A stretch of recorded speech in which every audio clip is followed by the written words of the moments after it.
الحمد لله وكفى والصلاة والسلام على من لا نبي بعده. أما بعد فأعوذ بالله من الشيطان الرجيم. بسم الله الرحمن الرحيم. اقرأ باسم ربك الذي خلق الإنسان من علق. اقرأ وربك الأكرم الذي علم بالقلم علم الإنسان ما لم يعلم. صدق الله العلي العظيم. د دې درون مجلس صدر زما استاد محترم عنایت الله صاحب چې موږ ته انګریزي ژبې ABC را زده کړې ده. انګریزي ژبې سره زموږ مهارت پوهنه په انګریزي ژبې کې بول چال موږ ته څه کړي دي هغه راښولی دي. نو د هغه په اجازه سره زه د خپل پروګرام څخه کوم آغاز کوم. ماته چې یو بهترین روایت ډېر خوند یې ماته راکوي چې طالب علمانو ته درسي نصاب درسي کتب هغه ورته ویل کېږي، د هغه سره سره سکالرز پر مختلف موضوعاتو باندې په سکولو کې راوغوښتل سي. نو دا یو بهترین روایت دی. دا شاید د دې تعلیم سره سره په عملي ژوند کې دا مجلسونه یو غټ کردار څه کړي هغه ادا کړي. د محمد نبي صاحب، د محترم عنایت صاحب او د سکول د ګردو استادانو زه ډېر شکرګزار یم چې ما دې پر دا موضوع باندې چې هغه موضوع د دیني و عصري تعلیم، د مسلمانانو دیني و عصري تعلیم په تاریخي تناظر کې پر دا موضوع باندې د اظهار خیال موقع مطرح کړی ده. نو اولنی خبره دا ده چې الله سبحانه وتعالی انسان پیدا کړی دی. انسان ته الله سبحانه وتعالی په د کائنات کې کم مقام ورکړی دی، کم ریسپانسیبلیټي ذمہ داري الله سبحانه وتعالی د څه کړی ده هغه ورکړی ده، او کم صلاحیتونه کم استعدادونه الله سبحانه وتعالی په انسان کې څه کړی دي هغه یې ایښي دي.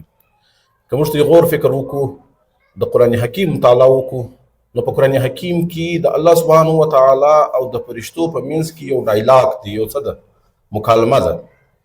د هغه ډایلاګ، د هغه مکالمه موږ ته زموږ د موضوع متعلق ډېر زیات مواد څه کوي را فراهم کوي.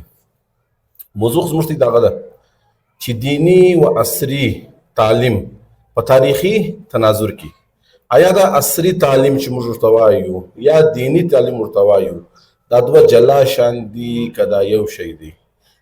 اسلام خو و علم ته ډېر زیات څه ورکوي، اهمیت ورکوي. د اسلام اولنی وحی چې پر رسول الله صلی الله علیه وسلم نازلیږي هغه د توحید متعلق نه ده، چې توحید د اسلام تر ګردو غټ څه دی حکم دی. هغه په عملي احکام و عباداتو کې لمونځ تر ګردو غټ حکم دی. هغه د لمانځه متعلق هغه وحی نه ده. په حقوق العباد کې د پلار تر ګردو غټ حق دی، هغه د حقوق العباد متعلق نه ده. هغه وحی د چی متعلق ده؟ د اقرا په تورې سره د قرآن د وحی څه کېږي آغاز کېږي. د دې معنا دا ده چې اسلام و علم ته یو ډېر زیات اهمیت هغه څه کوي هغه ورکوي. بیا دا فرق څنګه راغلی، دا تفریق څنګه راغلی چې دا دیني علم دی دا څه دی عصري علم دی؟ آیا د دې په منځ کې په تاریخ کې فرق موجود و یا اوس فرق څه هغه پیدا سو؟ که دا فرق پیدا سو ولې پیدا سو؟ د دیني علم څونه اهمیت دی، څونه افادیت دی؟ د عصري علم څونه اهمیت، څونه څه دی افادیت دی؟ دا ګردو سوالو جوابونه هغه موږ په قرآن حکیم کې څه کوی سو تلاشوی سو، که د قرآن حکیم پر مضامینو باندې پر موضوعاتو باندې موږ څه وکړو غور فکر وکړو. نو هغه مکالمه چې الله سبحانه وتعالی او د فرشتو په منځ کې د هغه مکالمه د سوره بقره 4 رکوع وإذ قال ربك للملائكة إني جاعل في الأرض خليفة. دې ځکه کېږي چې الله سبحانه وتعالی فیصله وکړ، فرشتو ته د خپل فیصله څه کړل وښکاره کړل چې زه په مځکه کې خپل خلیفه څه کوم ټاکم. د دې څخه د انسان هغه د تخلیق مقصد یا د په د کائنات کې په د یونیورس کې چې کومه ریسپانسیبلیټي ده، کومه ذمہ داري ده هغه هم څه کېږي ښکاره کېږي. هغه ریسپانسیبلیټي ذمہ داري څه ده؟ هغه استخلاف دی. استخلاف څه معنا؟ استخلاف معنا ده الله سبحانه وتعالی په د کائنات کې په د یونیورس کې دا انسان خپل نائب خپل خلیفہ هغه څه کوي ټاکي. یو ډېره غټه ریسپانسیبلیټي و انسان ته الله سبحانه وتعالی څه کوي هغه ورکوي. که موږ غور وکړو په د کائنات کې الله سبحانه وتعالی بې شماره مخلوقات څه کړي دي هغه پیدا کړي دي. په کائنات کې فرشتي پیدا کړي دي، په کائنات کې الله سبحانه وتعالی جنات هم څه کړي دي پیدا کړي دي، په کائنات کې الله سبحانه وتعالی انسانان هم څه کړي دي پیدا کړي دي، په کائنات کې الله سبحانه وتعالی حیوانات هم څه کړي دي. حیوانات پوره دنیا ده، آبی حیوانات جلا دي، د خشکی حیوانات څه دي هغه جلا دي. که موږ ته کلاسیفیکیشن وکړو هغه په ضرور په لکو باندې څه کېږي، هغه رسېږي. داسې مخلوقات هم شته چې د هغه د انسانانو په علم کې تر اوسه نشته، نه دي راغلي. څوکه څوکه هغه د انسانانو په علم کې څه کېږي، سپیشیز یې هغه دریافت کېږي. بیا د یو نوم څه کوي، د هغه ساینټسټ کوم ساینټسټ په نباتاتو په حیواناتو په جمادات کې یو سپیشیز څه کوي دریافت کوي، بیا هغه نوم څه کوي ورکېږدي. یعنې کائنات دومره پراخ دی، دومره وسیع دی چې انسان علم دغه څه نشي کولی، احاطه یې نشي کولی. نو دومره مخلوقات الله پاک پیدا کړي دي. په دا دومره مخلوقات کې دا درې غټ مخلوقات موږ راواخلو، په هغه کې یو فرشتي دي، دویم څه دي انسانان دي، دریم څه دي جنات دي. په دې کې الله سبحانه وتعالی مختلف صلاحیتونه څه کړي دي هغه یې شي. په یو شي کې الله سبحانه وتعالی لوړ تند خواهش الله پاک څه کړي دي هغه یې شي دي. لکه انسان کې لوړ تند او دا شان دې څه کوي مسکی دي شي خواهش خورل دې څه کوي هغه کوي. سات سات الله سبحانه وتعالی تعقل او تفکر څه کړي دي د تور کړي دي. صحیح سو د غور فکر کوي، د علم څه کوي، حاصل موي، د علم څه کوي، تخلیق کوي، د علم تر بل چا پر څه کوي ورسوي. څه مخلوقات دا رقم دي، څه مخلوقات لکه فرشتي دا رقم دي، په هغه کې خواهش نشته پکښې، لیکن تعقل تفکر په هغه کې سسته هغه موجود دي. دغه رنګه جنات په هغه کې خواهش هم سته، تعقل او تفکر هم سسته هغه کې موجود دي.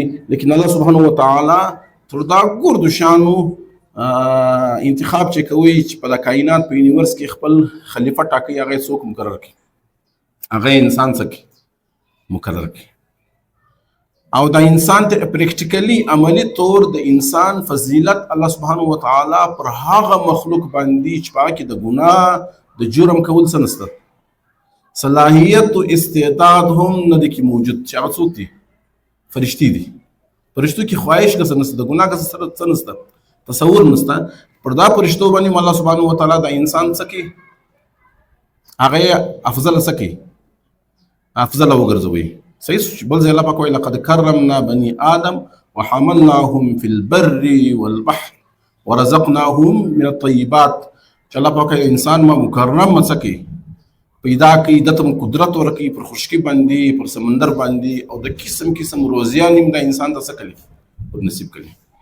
فضیلت داسې فضیلت ورکوي چې مسجود ملائکه یې وګرځوي، انسان د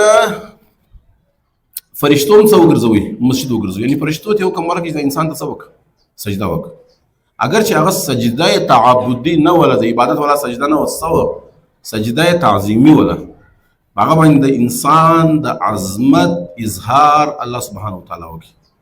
نو ډېره غټه مرتبه الله پاک چاته ورکړې ده د انسان ته ورکړې.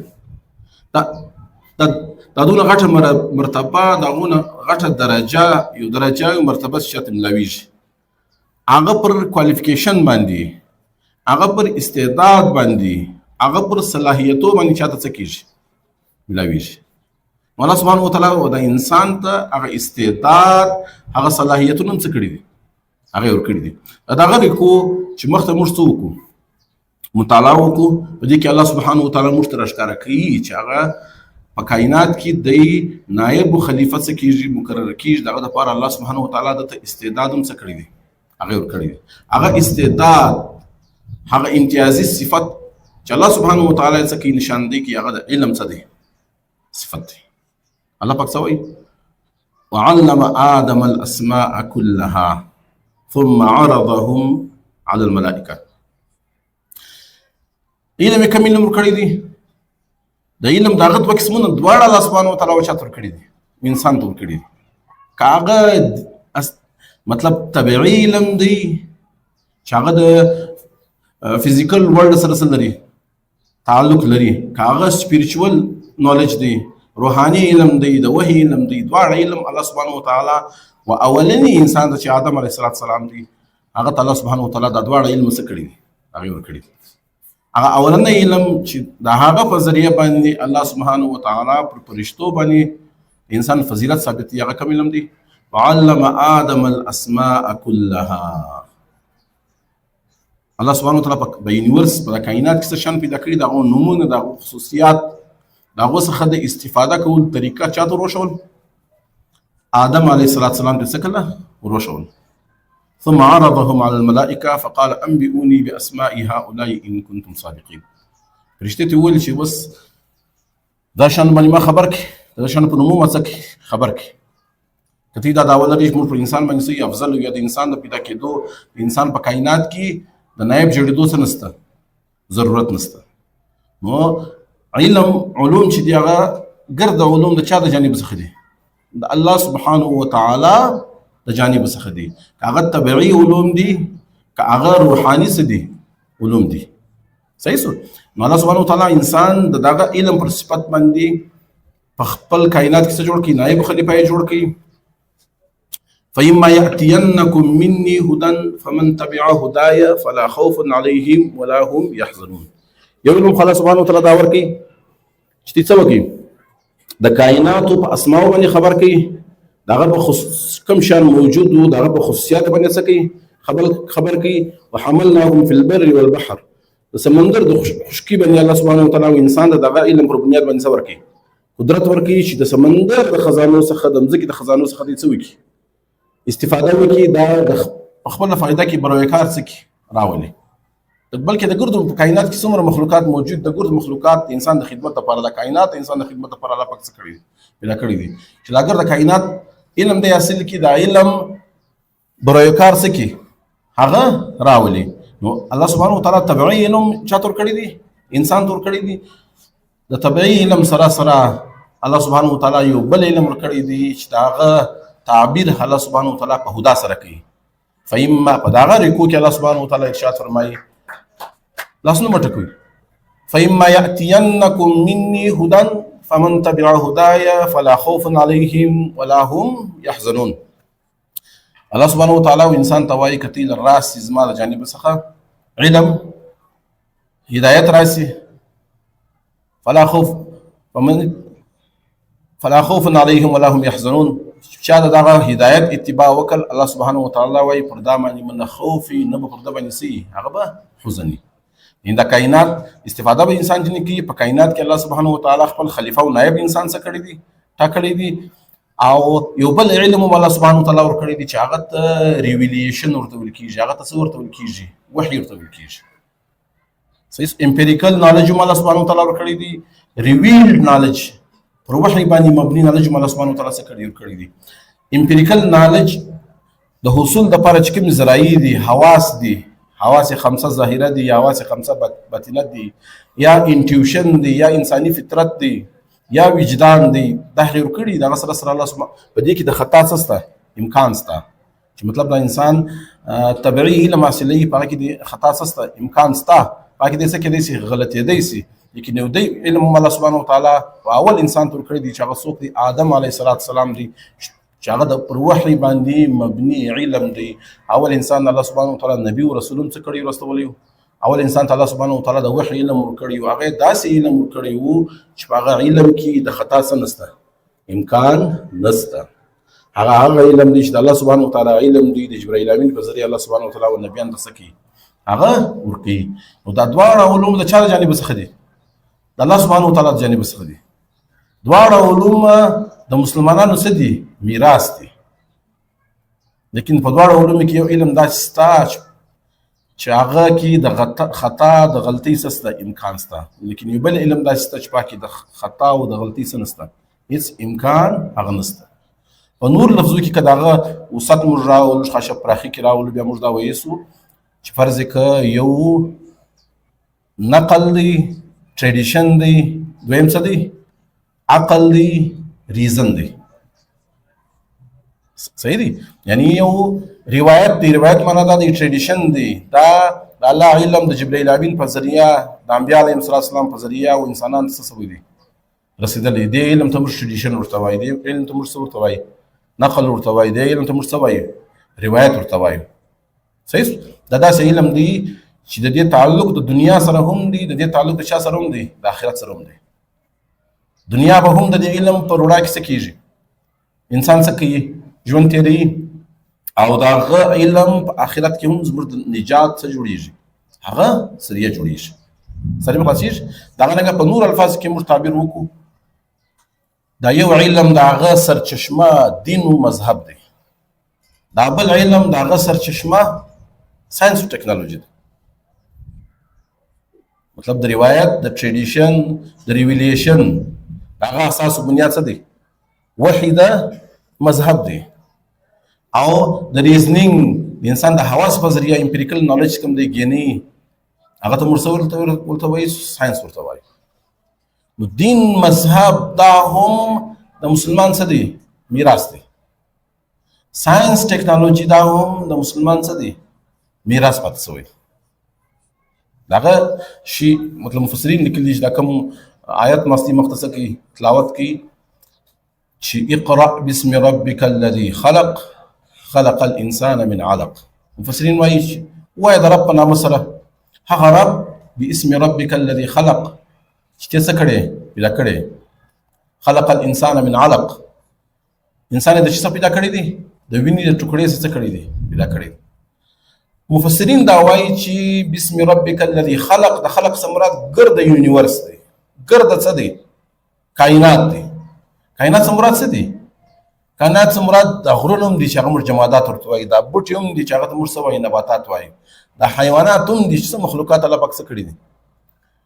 پیدا کړي دي. دا ګرد طبیعي دنیا چې الله پاک پیدا کړي، دا خلق الانسان، اقرأ باسم ربك الذي خلق، وایي هغه رب په نامه سره چې هغه چې پیدا کړی دي، کائنات پیدا کړی دي. نو دا فزیکل ورلد ګرد په دې کې څه سورال. په دویم آیت کې الله سبحانه وتعالی ارشاد فرمایي خلق الانسان من علق، او دا غره انسان پیدا کړی د وینې د یو لوتړې سم څه کړی دي، هغه می پیدا کړی دي. په دې کې بایولوژیکل چې کومه دنیا ده هغه ګرد په دې کې څه رااله. اقرأ وربك الاكرم الذي علم بالقلم، ربنا مصر وای چې هغه ډیر کریم ذات دی چې هغه د علم په ذریعه، قلم په ذریعه باندې انسان تصور کړی دی، علم ور کړی دی. کوم علم ور کړی دی؟ علم الانسان ما لم يعلم، انسان دی هغه علم ور کړی چې هغه علم د سند درلودي، ته دا علم نو حاصل، هغه علم الله سبحانه وتعالى چې په ذریعه ورکی، د قلم په ذریعه څه کی ورکی. مفسرین دا هم لیکلي چې دا قلم دا ساينس او ټکنالوژي موږ څه ورته وایو؟ علم او فن ورته وایو، یا ساينس ورته وایو، ټکنالوژي ورته وایو. د طبيعت متعلق چې کوم علم دی هغه ته موږ څه وایو؟ ساينس ورته وایو. داغه ساينس عملی تطبیق ته موږ څه وایو؟ ټکنالوژي وایو. مطلب د قلم چې دی هغه د ساينس او د ټکنالوژي یو استعاره ده. معنا دا د کائنات الله سبحانه وتعالی څخه کړی، پیدا کړی دی. دا انسان په کائنات کې خلیفہ الله سبحانه وتعالی څخه کړی دی، مقرر کړی دی. دا انسان ته چې الله سبحانه وتعالی علم ورکوي کړی دی، کاغه د ټریډیشن بیسډ علم دی، کاغه ریویلیشن بیسډ علم دی، دا علم هم چا ور کړی دی؟ الله سبحانه وتعالی ور کړی. او بل خبره دا ده بسم ربک الذی خلق، الله سبحانه وتعالی په اول آیت کې د توحید درس ته درکېسته علم حاصل کا، دا هغه رب په نام سره حاصل کا الذي خلق چې څه کړي پیدا کړي، کائنات څه کړي دي پیدا کړي دي، دا علوم په دې کې څه کړي دي پیدا کړي دي. د دې کائنات خالقم الله دی، دا علوم خالقم څوک دی؟ الله سبحانه وتعالی دی. معنا دا ده چې دا علوم دا بسې تب تړلي د کوم څه سره تړلي د الله د ذات سره بسې هغه به تړلي، که ساينسي علوم وي که دیني علوم دي. لکه د قرآن حکیم الله سبحانه وتعالی یو صفت بیانوي تبیانا لكل شيء، چې الله سبحانه وتعالی په دې کې ډېر شان په وضاحت سره څه کړي دي هغه بیان کړي دي. نو که داغه سلسله موږ پر مخ بوزو چې د صحابه زمانه د رسول الله صلی الله علیه وسلم سره زمانه د تابعین او تبع تابعین زمانه د یا تاریخ اسلام دی، داغه جایزه موږ واخلو. مسلمانان د مذهب او د وحی علم خو دې سره سره وو، د ساينس او ټکنالوژي علم د چا سره سره وو؟ د مسلمانانو سره سره. دا یورپ چې هغه په ساينس او په ټکنالوژي کې ډېر پرمختګ کړی دی، چې مسلمانان دور عروج دی هغه د 8ویں صدی عیسوی سے لے کر تر 13ویں صدی عیسوی پورې د مسلمانان څه دی په ساينس او د ټکنالوژي په علوم کې هم د مسلمانانو دور عروج دي ته څه کیږي ورته ویل کیږي. دور عروج څه معنا چې په دا زمانه کې کم علوم بنیادونه ایښودل سوي دي هغه مسلمانان ایښي، کم کتابونه لیکل سوي دي هغه مسلمانانو د ساينس په هره شعبه کې هغه کتابونه چا لیکلي دي؟ مسلمانان لیکلي دي. کم ساينسدانان پاتې سوي دي هغه ګرد ساينټیسټ څوک دي؟ هغه مسلمانان. هغه د دې سکول نوم چې ورسره منسوبه دی هغه ابن سینا، هغه هم څه دی؟ ساينټیسټ دی. هغه حافظ قرآن نوم دی، هغه علم دین نوم دی. هغه د مختلف هغه د پولیمیت ستورتل کیږي. پولیمیت څه معنا؟ پولیمیت معنا دا هغه د مختلف شعبو دي څو ماهرینو، د قرآن د حدیث هم دي څو ماهرو، د ریاضي او د فلسفې هم دي څو ماهرو، د کیمیا او د فزیکس هم دي څو ماهرو. هغه زمانه کې دا 8 صدی هجری عیسوي سره واخه 13 صدی عیسوي پورې په دنیا کې بل ساينټیسټ نسته، بل فیلسوفر هغه نسته، بل یو غټ شاعر او هیستورین هغه نسته. که د شعر د ادب خلق دي، که د ساينس او د ټکنالوژي خلق دي، که د تاریخ او د معاشرتي علوم خلق دي، هغه یا ابن خلدون دی، یا ابن سینا دی، یا ابن الهیثم دی، یا الخوارزمی دی، یا البیرونی دی. دا ګرد ساينسدانان د مسلمانان سوي دي هغه پاتې سوي دي په دا ګرد زمانه کې چې کم علوم حاصل سوي دي په هغه کې دغه علوم بنیادونه ایښودل سوي دي یا په هغه علومو کې ایکسپریمنټ تجربات سوي دي. دا ګرد علوم چې حاصل کړي دي مسلمانانو حاصل کړي دي. په دا سر خلاصو نو د دې معنا ده. او یورپ چې هغه په ساينس په ټکنالوژي کې ډېر اوس پرمختګ کړی دی، دا هغه زمانه کې دور ظلمت د ډارک ایجز به ته ویل کېږي. د 8وي صدي عیسوي تر 13وي صدي عیسوي پورې مسلمانانو عروج دي. 800 کاله مسلمانانو ساينس ټکنالوژي باندې غلبه ولا داغه دور ته په یورپ کې څه ورته ویل کېږي؟ ډارک ایجز ورته ویل کېږي. څه ورته ویل کېږي؟ دور ظلمت ورته ویل کېږي. دې څه ښکاره کېږي دا چې مسلمانانو چې د وحي باندې مبني علم او د قرآن پر علوم باندې مبني علوم او که د ساينس او ټکنالوژي پر علوم باندې مبني علوم د دې په منځ کې مسلمانان څه نه کوي، فرق نه کوي. صحیح سو. رسول الله صلی الله علیه وسلم صحابه مقرر کړي دي چې هغه ته سوریانی ژبه زده کړه، ته څه زده کړه، عبرانی ژبه څه کړه هغه زده کړه. بیا دا خلک کاستان استولې دي بادشاهان دره چې هغه ته څه ورشي د اسلام پیغام هغه ته څه کی ورورسي. صحیح سو. دا څنګه لږ وروسته بیا موږ راسو د بیت الحکمت په نامه باندې هارون الرشید بادشاه هغه د هاوس اف وزډم. بیت الحکمت څه معنا؟ د پوهنې کور، د ذهانت کور. هغه یو دای ځای جوړوي چې هغه د ګرد یورپ د یونیورسيټیز لپاره هغه څه جوړیږي، یو بنیاد جوړیږي. هغه لایبرری هم وي، هغه ترانسلیشن بیورو هم وي، هغه رصدګاه هم وي چې د فلکیاتو باندې څه کوي، تجربات ایکسپریمنټ دغه په ذریعه باندې څه کوي هغه کوي. هغه د یونان چې کوم علوم دي هغه کې چې قدیم تهذیبونه پاتې شوي دي، یا د هندوستان تهذیب پاتې شوی دی، یا د یونان څخه پاتې شوی دی تهذیب پاتې شوی دی، د عبراني، د لاتینی، د سوریانی په دنیا کې چې کوم علوم دي هغه ګردو علوم ماهرین بیت الحکمت لره راوستل شوي دي. او بیت الحکمت کې دغه علوم څه شوي دي؟ ترانسلیشن شوي دي. هغه علوم مسلمانان څه شوي دي؟ ورشول شوي دي. په هغه علوم کې نور بهتري او دغه څه شوي دي هغه راغلي دي. هغه رنګ کلر نور مختلف لاړ شو. جامعه نظامیه په نامه باندې په بغداد کې بیا یو اداره بنیاد شول کېږي. داسې اداره چې دغه څخه شاه عبدالقادر جیلاني رحمه الله، امام غزالی رحمه الله، دغه زمانه کې د دینی علوم دي که د عصري علومو چې کوم محققین علما کرام پیدا شوي دي هغه ګرد د جامعه نظامیه بغداد دغه څخه شوي دي، پیدا شوي دي. او جامعه نظامیه بغداد دا رنګ نه و چې خالي په بغداد کې یو اداره وه، د هغې ادارې شاخونه د عالم اسلام څه غټ ښارونه وو، هغه بیا دمشق وو، هغه د ماوراءالنهر، سمرقند، بخارا او نور ښارونه په ګورو ښارونو کې د دې شاخونه هغه شوي دي، خلاص شوي دي. مسلمانانو چې کوم دور عروج په هغه کې مسلمانانو د علم په منځ کې څه نه کوي، فرق یې نه کوي. دیني علم ته هم هغه څه وایي، علم یې ورته وایي، عصري علم ته هم څه وایي، علم ورته وایي. خو دینی علوم ته څه ورکوي؟ فوقیت ورکوي. فوقیت یې په دې ورکوي چې دینی علوم په دنیا کې هم څه کوي، سرپرستي او رهنمایي کوي، او په آخرت کې هم د نجات څه جوړیږي، ذریعہ جوړیږي. دغه رنګه د عصري علوم چې دي حاصلول د دینی علومو په رڼا کې څه کول حاصلول. ان مسلمانانو اپروچ کوم هغه یو هولیسټیک سو اپروچ هغه دا نه کول. مطلب د سیکولریزم وایي وڅ ته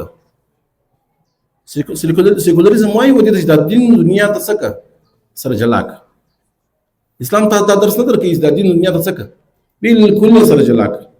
اسلام ستاسو د دین او د دنیا کامیابی دواړه غواړي. په منځ کې په دواړه غواړي کې نه غواړي آتنا فی الدنیا حسنه وفي الاخره حسنه وقنا عذاب النار. یا الله پاک ماته په دنیا کې ژوند راکړي، په آخرت کې مدد سره راکړي، ژوند راکړي او د جهنم د اور څخه ماته کې هغه بچاو کې. اوسې په ځین کې سوال پیدا کېدی سي چې مسلمانانو د دینی علوم څخه، مسلمانانو د عصري علوم څخه، مسلمانانو د فني د ټکنالوژي څخه هیڅ کله غفلت نه کړي. په خپل دور عروج کې بیا کم آفت رالی، کم مصیبت رالی چې مسلمانانو د دینی علم او عصري علم د سره جلاسو. دا په کوم دور کې سره جلاسو؟ هغه په تاریخ کې مختلف فیکټرز دي. هغه فیکټرز دا دي چې سیاسي زوال د مسلمانانو رالی په خوا د علوم سرپرستی چا کول؟ اسلامي ریاستو به کول. هارون رشید رالاړي د ګر دنیا څخه مسلمانان، عیسایان، يهوديان هر شبي مایر دي هغه سکی راجمع کوي، په بیت الحکمت کې تنخواه ورته مقرر کوي، ماحول سکی ورته جوړي، علوم په اسلامي عربي ژبه کې سکی ترانسلیټ کوي. هغه سیاسي زوال څه وجرالي؟ صلیبي جنگونو. سیاسي زوال څه وجرالي؟ په 1258 کې الکو خان چنګیز خان د تاتاریان رالو بغداد سکی هغه سقوط بغداد وسو. مسلمانانو ته سیاسي زوال سره مسلمانانو هغه مخامخ سیاسي لیبي جنگونه د یورپ سره مسلمانانو اوس. هغه بعد مسلمانانو ولاړ سو داسې حکمت عملی دی اختیار کله چې د خپل برصغیر کې دغه تاریخ دی. برصغیر کې به دا پیښه وشي چې بیا کم راسي. که سر موږ برصغیر تاریخ راواخلو د موږ ډیر څه دی رانږدې دی. هغه بیا ایست انډیا کمپنی هغه راسي. وجه د هغې چې په ساينس په ټکنالوژي کې انګریزان څه وکړي، پرمختګ وکړي، د هغه څخه ګن پاوډر دی څه ایجاد کړي. پخوا توره جنګ په څه باندې کېدی؟ جنګ په تور باندې کېدی. انګریزان راولاړ سي د ګن پاوډر څه کې ایجاد کړي. ګن پاوډر چې معنا دا دی اوس ټک کوي سي، بندوق څه کوي سي، استعمالوي سي. اوس د 200 کسان سره یو ټوپک والا سړی هغه څه کوي سي، جنګ کوي سي. او دارنګه د خپل بهري طاقت بیړۍ چې هغه ډېر مضبوطه سوي، تر ډېر ځای دی څه کوي سي، سفرونه کوي سي. سفرونه چې وکړو هغه ډېر غټ تاریخ دی چې کولونیل استعماري دور کولونیل پاورز هغه کم دي. هغه د پرتګال او سپین ډېر کشني ملکونه دي. دا اولني کولونیل پاورز سوي دي، پاتې سوي دي. هغه رالاړ سوي د دنیا په دوه حصو کې څه کړی ده، تقسیم کړی ده. پر مشرق ته حکمراني کوو، پر مغرب څوک حکمراني کوي؟ زه به کوم. د پرتګالیزي نه اول دلته استعمار راغلی دی، هغه د پرتګالیان راغلي دي. دا ساحلي علاقو دي سوي دي، د هندوستان ساحلي علاقو سوي راغلي دي. بیا فرانسویان راغلي دي. د فرانسویانو بعد دلته ایسټ انډیا کمپنۍ په نامه باندې دغه چې کوم دي انګریزان چې موږ ورته وایو، برتانیه چې ورته وایو، بیا دا خلک څه سوي دي راغلي دي. هغه چې راغلي دي هغه کوشش دا کړی دی چې خالي په توپک باندې دې څه مه کوه، مغلوبه کوه ما، د دې د وسایلو استحصال مه کوه. هغه ډېر اوږد غټ پلانینګ و چې د دې تهذیب، د دې کلچر، د دې ژبه، هر څه د مادي استحصال سره سره هغه داسې نظام تعلیم وضع کوي چې هغه په ذریعه باندې زموږ ثقافت هم بدل سي، زموږ تاریخ هم بدل سي، زموږ ژبه هم څه بدل سي. دا زموږ تعلیم چې هغه داسې تعلیم چې په هغه په مدرسه کې، په جامعه کې دیني تعلیم، عصري تعلیم دواړه ورته ویل کېدو، هغه په چی باندې بدل سي؟ انګریزي تعلیم باندې بدل سي. مسلمانان بیا راولاړ سو. فرض کړه په دغه دور کې د 18 صدي عیسوي کې په برصغیر کې مسلمانان بیا فکر کوي چې یاره زموږ دور اقتدار ختم سو، دور زوال پر موږ راغلی، انګریزان پر موږ سو مسلط سو. برته نشاط ثانیه زموږ ریوایول هغه برته څنګه ممکن دی؟ دغه دپاره په برصغیر کې بیا خلکو څه کړي دي؟ کوشش یې کړی دی. هغه کوشش داسې سوی دی چې دارالعلوم دیوبند مدرسې قیام هغه سوی دی چې کم از کم موږ دونه وکړو چې خپل اقدار، خپل روایات، خپل دیني علم، خپل نوي نسلونه د هغو څه وکړو، بهترینه تعلیم و تربیت وکړو. هغه د دارالعلوم دیوبند څه ایښی دي، بنیاد ایښی دي. سر سید احمد خان ولاړ سوی دی چې وروره هندو چې دی هغه زموږ څخه په عصري تعلیم کې مخته سو. نو موږ راولاړ سو، کم از کم مسلمانان دونه ایجوکیټ کړو چې په دنیایي معاملاتو کې موږ تر انګریز تر هندوانو شاته پاته نسو. صحیح سو. دا انګریز کوشش هم دغه هندوستان کې مسلمانانو هندوان پر یوه ځای باندې 700 کاله سره کړي دي، وخت سره تیر کړي دي، زیات وخت تیر کړي دي. 200 مسلمانان 200 کال مسلمانانو سره کړي دي. بادشاہي پر کړي د مسلمانانو د دې په منځ کې پیسفل کو ایگزیسټنس دی. هیڅ کله د هندو مسلمان سره مسلمان په اقلیت کې دي، پر هندو اکثریت څه کړي دي، همیشه حکومت کړي دي. او د هندو اقلیت سره استحصال نه دي کړي، ظلم زیاتو به نه سره کړي، مذهبي ازادي هم دي ته څه کړي ده ورکړي ده. او ډیر خوشاله ژوند په برصغیر کې د مسلمانانو د سلطنت د ریاست څه سوی دي پاتې سوی دي. انګریز چې راسي هغه د هندو مسلم تضادات هم راولي. دغه رنګه چې د دیني عصري علوم چې په یوه مدرسه په یوه جامعه کې دواړه څه کېدل ورته ویل کېدل، هغه تفریق هم څه راسي. بیا د نظام تعلیم پیدا سي چې په هغه کې مدرسې په مدرسو کې عالم حافظ مفتي څه کېږي پیدا کېږي. او چې سر سید احمد خان د کوم تعلیمي ادارو بنیاد کېږي په هغه کې بیا خالي څه پیدا کېږي، یو کلرک وو، یو ماسټر وو، یو پروفیسر وو، یو دا شان څه کېدو هغه پیدا کېدو. دا پاتې د څلور شعبې چې د انګریز د ځان سره څه کړي وي هغه یې شوې چې هغه سیول ملیټري بیروکراسي و دا دوی سره پرته وه، جوډیشري دوی سره څه پرته وه. هغه کوشش دی دا و چې دا لره هندو هم نسي را، دا له څوک هم نسي را، مسلمان هم نسي را. نو زموږ تعلیم دا په چی تقسیم سو په عصري شعبو. دا د دور زوال څه دی، یو عمل دی، یو څه ده نتیجه ده. نو دا یو مختصره خلاصه ستې مختراله. او په دې کې موږ غور فکر وکړو زموږ په معاشره کې کوم انتشار دی، معاشره کې کومه بربادي ده، معاشره کې چې دا فرض کړه د ملاو د مستر تفریق دی یا د مذهبي طبقې یا د جدید علوم والا طبقې په منځ کې فرض کړه سر نه خلاصي، دغه سبب څه دی؟ هغه د تعلیم په نظام کې تفریق دی. مطلب یو سړی په ساينس باندې په ټکنالوژي خبر سو، بل سړی په دینو په دین نه دی خبر، بل سړی په دین نو په اسلامي علوم څه دی خبر دی، د ساينس او ټکنالوژي څخه دی څه سو هغه لیر سو. نو دا یو مختصره خلاصه و، مختصره کلام ستې مخته مپرې شوی. دا ډېر پراخه اوږده موضوع ده. که دا موضوع موږ مخته لاړ سو، مطلب په اوس زمانه کې د دیني تعلیم دا په ډېرو حصو بخرو کې څه دی، د عصري تعلیم دا په ډېرو حصو بخرو کې څه دی تقسیم دی. که دغه رنګه موږ لاړ سو دیني تعلیم په هغه کې هم فرض کړه مختلف مکاتب فکر هغه پیدا سو. دا ډېر پراخه موضوع ده، بس دا مختصره خیالات مستې مختصر کړل شو. دا زما ښه سوال وکړي چې موږ د کول څه پکار دي. ډېر کوششونه د مغربي استعمار مسلمانان خلاص شوي دي. د دنیا په هر ملک کې ډېر زیات څه شوي دي، کوششونه شوي دي. مطلب یو پوره تحریک ستا، هغه تحریک ته ویل کېږي اسلامایزیشن اف نالج. چې دا علوم موږ څنګه اسلامایز کړو. دا عصري علوم د دې تعلق پرته علوم خو دواړه یو علوم دي، دواړه د الله جانب څخه دي. مسلمانان دواړه علوم ته څه ورکړي، توجه ورکړي ده. اوس تفریق راغلی دی چې دا علوم پرته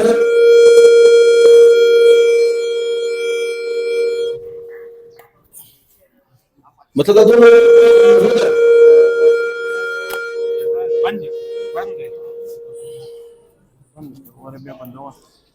اول دې سره د تاریخ سره ډېر گہرا څه دی تعلق دی.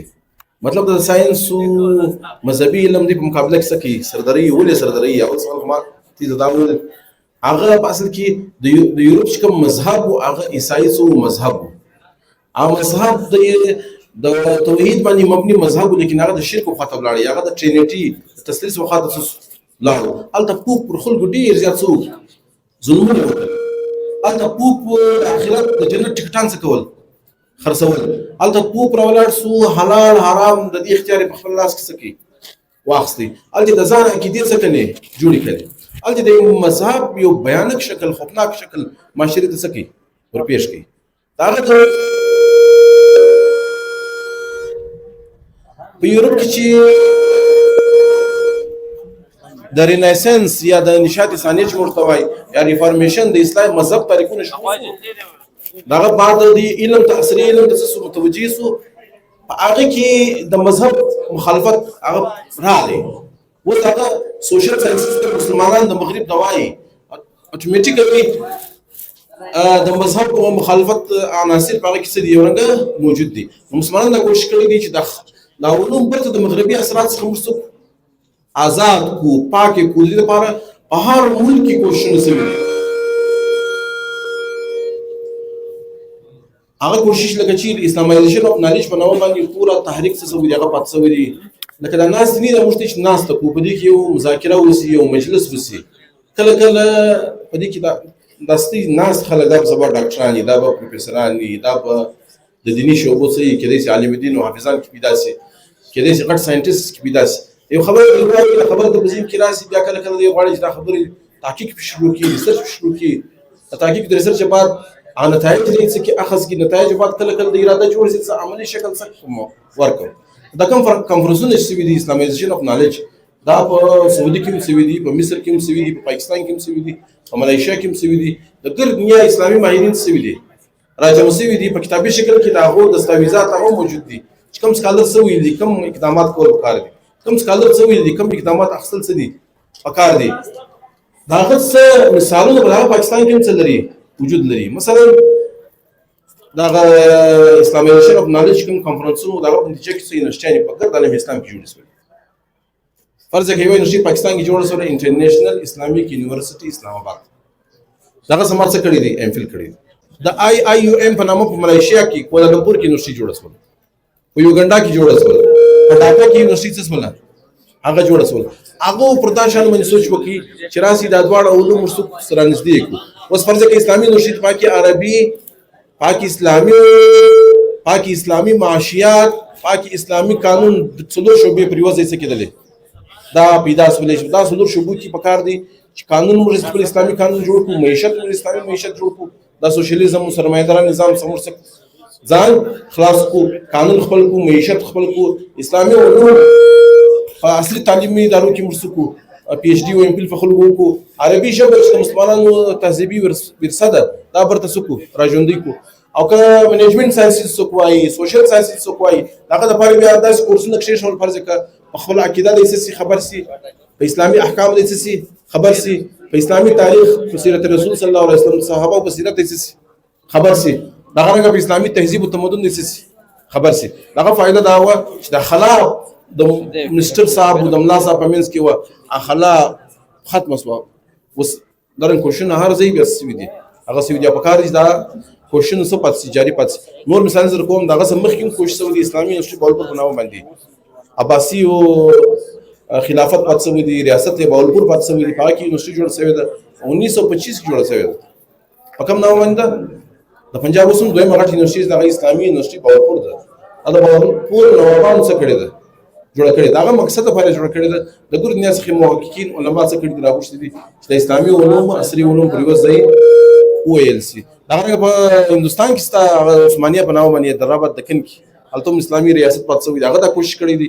چې ګرد علوم په اردو ژبه کې سکی منتقل کړي او دا کوشش نستا لیکن دا پولیټیکل ویل غواړي د ریاست څخه غواړي سرپرستی غواړي هغه جلا مسله ده چې موږ آزاد شوي یو په یو معنا باندې چې موږ جغرافیایي ازادي موږ څه ده اصل څه ده فکری ازادي تر اوسه موږ څه ده هغه نه داسي سر اوس چې کوم خلک د موبایل ته ډېر ټایم ورکوي سټډي ورته ټایم نه ورکوي مفتي والا د موبایل ته ټایم نه ورکوي سټډي ته ډېر ټایم ورکوي دی وجه شایسته سوال وکړي اگر ته موضوع هټ کړ دي چې مثال کتاب سره موږ سو تعلق کم سو د ویچ ګل دنیا سره موږ تعلق سو هغه زیات سو صحیح سو نو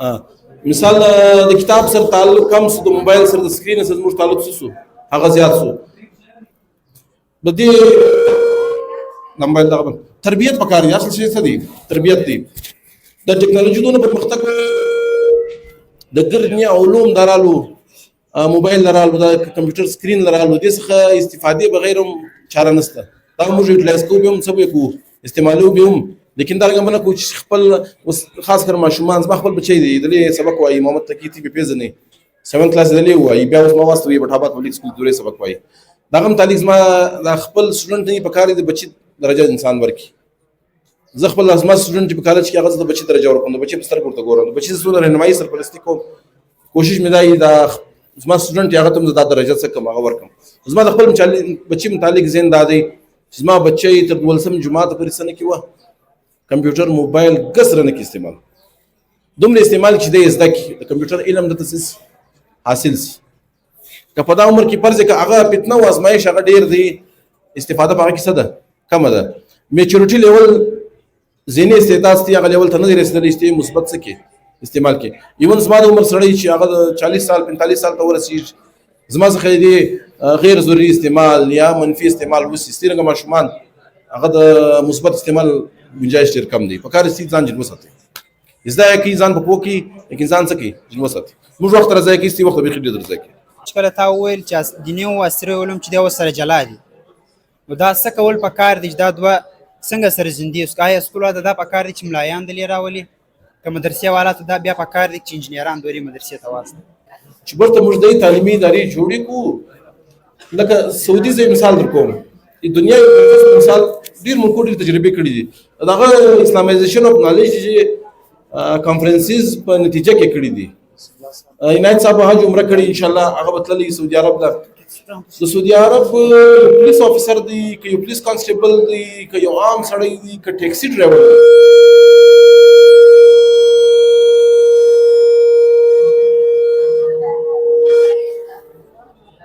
هغه ډیر زیات دیندار دی هغه په خپل عقیده او په شریعت په حکم څه دی خبره دی.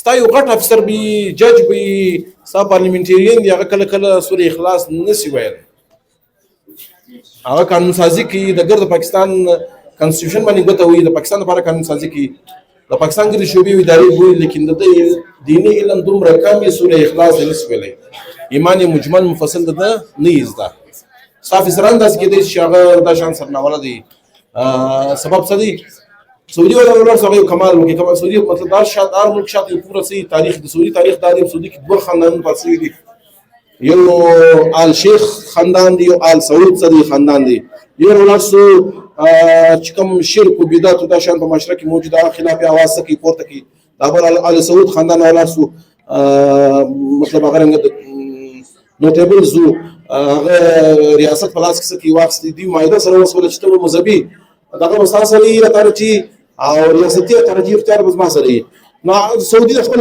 خاص پس منظر دي خاص تاریخ دي البته دا تصور نو چې دا سکول دی دا څه مدرسه ده کته نه پاک حج عمره له بوزي مدینه منوره مکه مکرمه شهر استینارسي پاکي دا نو چې دا سکول دی دا څه مدرسه ده البته مکتب په نامه باندې مدرسه په نامه باندې سکول هم دی مدرسه هم ده لکه ما دې مثال درکې لکه پاکستان یو سټیپ اخلي پاکستان کې سټیپ واخلي هغه باندې عمل درآمد نه کیږي هغه سټیپ څه اخلي دي چې د پرایمري او د میډل او د کالج څخه نسي تنشتي پر بالک په ترجمه په قران څخه کیږي ویږي اوس کدا سټیپ موږ واخو الک ته ترجمه قران په صحیح معنا باندې په سکول کې څه ورته وي د قران سره اگاهي ته څه کو او راسل کو اسلامي تعلیمات سره اگاهي څه کو راسل بیا د ډاکټر جوړ شي بیا د انجنیر جوړ شي بیا د پروفیسور جوړ شي په دې هم خبري په خپل شوبه باندې سي خبري اوس د دیني مدرسو والا هغه ساينسي علوم سره نه ولا دي ساينسي علوم ولا دین سره نه ولا د شپږ پر یو ځای کو د مسلې به حل لیکن دا پولیټیکل ویل غواړي د ریاست څخه غواړي سرپرستی او نگرانی او توجه غواړي